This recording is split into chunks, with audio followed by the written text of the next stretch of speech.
Welcome back, everybody, to the Second Act First Date podcast. This is episode number 5. Oh, episode 5. Over 40 and awkward, and you know what that means. Tell me.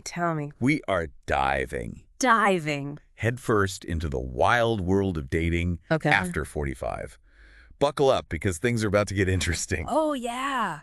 So what I find fascinating is that, the dating scene itself for this stage of life has just, transformed dramatically. Oh. Forget those, tired old norms. We're talking a whole new ballgame, folks. It really is. It's like dating has had, a complete makeover. I mean, back in our 20s. Oh, I know. It was all about meeting people through friends, maybe at a party or a bar. Now it's all Oh, my gosh. Yes. swiping left and right. Left and right. Like sorting through potential dinner options on a digital menu. Speaking of digital menus, we're not just talking Tinder here. I mean, there's a whole constellation of dating platforms specifically for the over 40 crowd. Think Match, eHarmony, Our Time. It's almost overwhelming. I know, it's like there's like a parallel universe of dating apps out there. Right. You've got your apps for serious relationships, apps for casual flings, even apps that cater to specific interests or hobbies. I mean, it really is enough to make your head spin. So tell me, what do you think about this whole shift to online dating? Is it a blessing or a curse? I mean, honestly, I think it's a bit of both. The accessibility and convenience are they're undeniable. You can literally connect with potential partners from your couch wearing your comfiest pajamas. Ooh, yeah. Which, has its perks. Yeah. And the pool of candidates, let's just say it's considerably larger than what you might find at your local coffee shop. That's a good point. No more awkward setups by well-meaning friends. Yeah. Or trying to decipher, cryptic signals across a crowded room.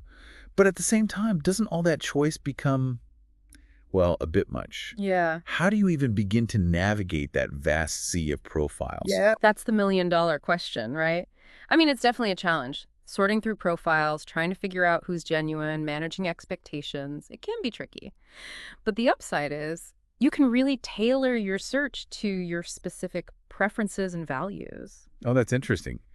I guess it's like anything else in life. There are pros and cons. But I think beyond the technology itself, I'm curious about the reasons why people seek love later in life. What's driving this surge in dating after 45?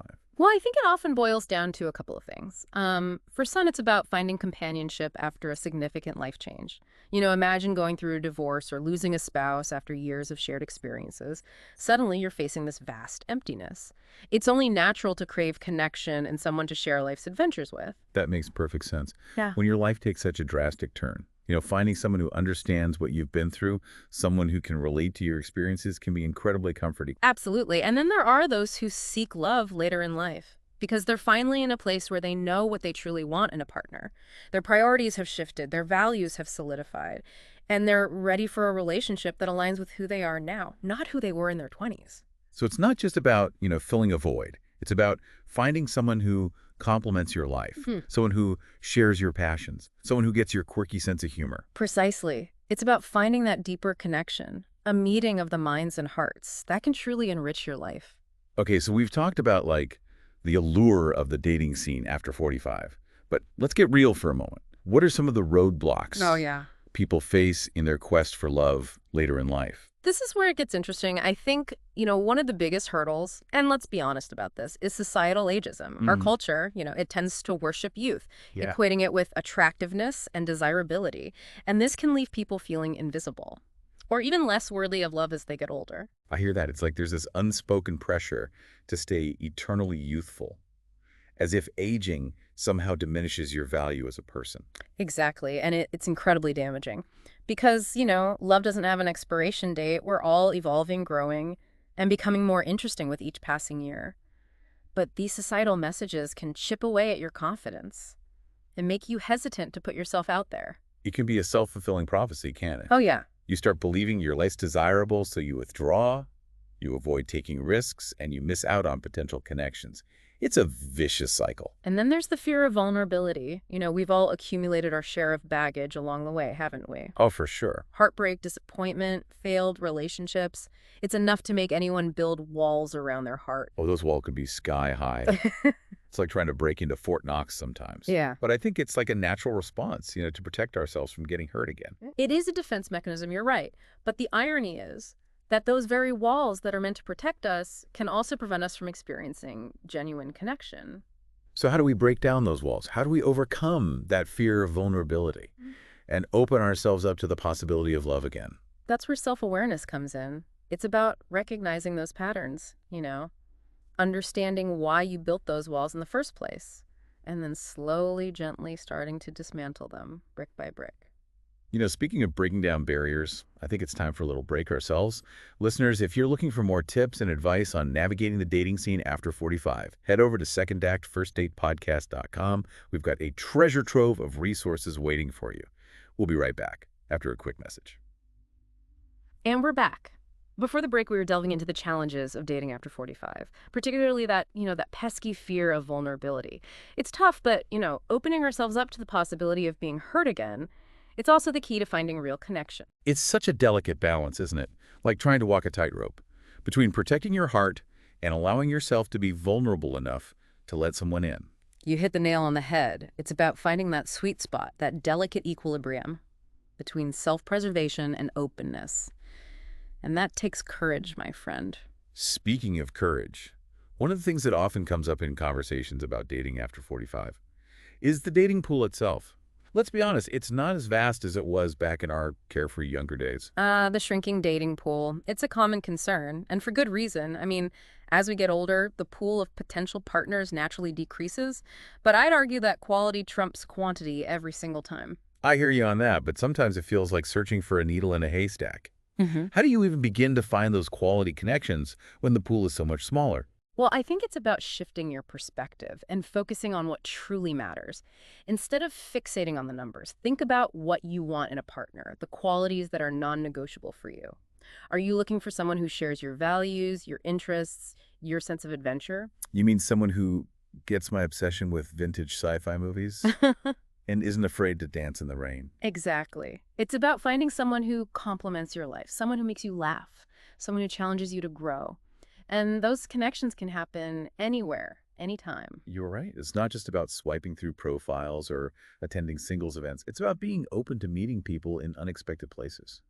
The other day I was at the bookstore browsing the philosophy section, and I struck up a conversation with the most interesting person. We ended up talking for almost an hour. See, you never know where you'll find a spark. It could be at the grocery store, the gym, even walking your dog.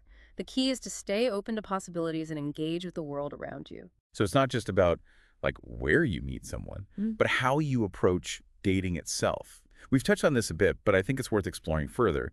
How do our attitudes towards relationships evolve as we get older? That's an excellent question. I think one of the most significant shifts is that emotional stability becomes paramount. We're not looking for drama or whirlwind romances. We crave peace, harmony, and a sense of security. Yeah, we've learned from our past experience of both the heartbreaks and the triumphs. And we're seeking a partner who brings a sense of calm and stability to our lives. Exactly. And that sense of stability extends beyond the emotional realm. As we get older, we're often more established in our careers, our finances, our overall life trajectory. We're looking for someone who complements that stability, someone who supports our aspirations and shares our vision for the future. So it's not just about finding someone who fits into your current life. Yeah. But also someone who aligns with your long-term goals and aspirations. Precisely. And that alignment requires clear, open, and honest communication. We talked about vulnerability earlier, but communication is equally crucial. It's about expressing your needs, your desires, your boundaries, without fear of judgment or rejection. I think sometimes we forget how important communication is, not just in romantic relationships, but in all aspects of life.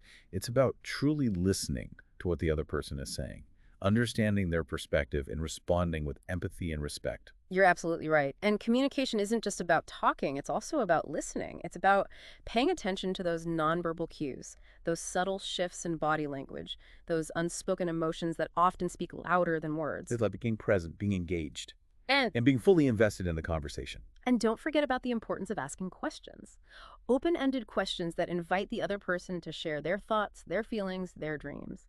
Questions that spark curiosity and deepen the connection. It's like peeling back the layers of an onion, slowly revealing the complexities and nuances of the other person, and hopefully not ending up in tears. Exactly. But in all seriousness, the art of communication is essential for building strong, healthy, and fulfilling relationships. And speaking of fulfilling relationships, I think we're ready to move on to a topic that's near and dear to my heart, embracing the journey. Because dating after 45 isn't just about finding the one, it's about personal growth, self-discovery, and creating meaningful connections, whether they're romantic or platonic. That's such a beautiful perspective, and I completely agree. Dating after 45 can be an incredible adventure, a journey of self-exploration and expansion. Even if you don't find your soulmate right away, you'll gain invaluable insights into yourself, your values, your desires, and what you truly want out of life. It's like embarking on a treasure hunt. But the real treasure is the wisdom and self-awareness you gain along the way. And let's not forget about the friendships you might forge along the way. Dating can introduce you to a whole new circle of people who share your interests, your passions, your zest for life. Absolutely. And those friendships can be just as enriching and fulfilling as any romantic relationship. Speaking of enrichment, I wanted to remind our listeners about the incredible resources available on secondactfirstdatepodcast.com. Oh, yes. We've got a whole library of articles, quizzes, expert advice, and even a forum where you can connect with other people who are navigating the dating scene after 45. It's a wonderful community of support and encouragement, so be sure to check it out.